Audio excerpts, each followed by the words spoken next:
Still at the Wolf County Animal Shelter. This is at in Hazel Green. So I have an update on the Wolf County Animal Shelter and the dogs, the Pyrenees dogs that we took there. So first and foremost, I'm glad the dogs were found by their owners.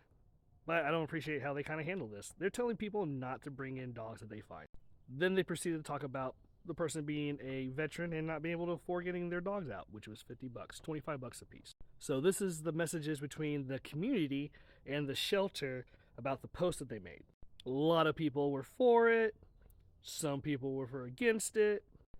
They started attacking each other, which is kind of weird. People were making donations or offering to make donations. And a lot of people really were trying to, advocate to the shelter that, dogs should go there. A lot of people didn't think they should handle it the way they did, and the shelter replied, "We don't care." A lot of people seem to think it's okay to have roaming dogs, but since 2020, it's been illegal here in Kentucky to have roaming dogs. So I found the dogs. If the, county would have found them, it would have been a $500 fine. This person brings up a good point. Overpopulation also contributes. And this Megan, she definitely hit it on the nail on the head, because this isn't even the first post that they complained about me bringing the dogs in. Now, apparently, this other lady, Pam, helped start the shelter, so I feel for her.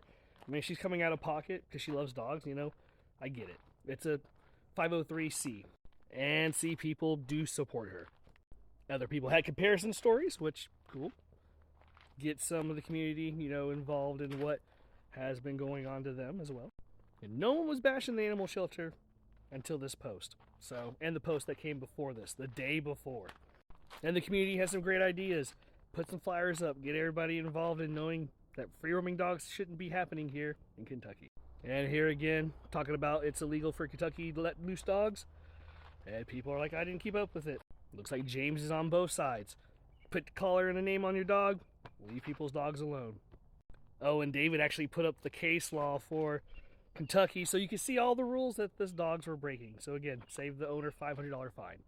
Now, someone thinks that they were bashing the veteran for being unable to pay and is bashing him.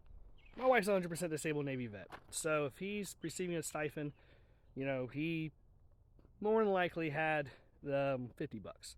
Because looking at his Facebook page for his ranch, he was talking about buying new gloves when his dog bit him up and other things that they were, having a good time with. So, guy had $50.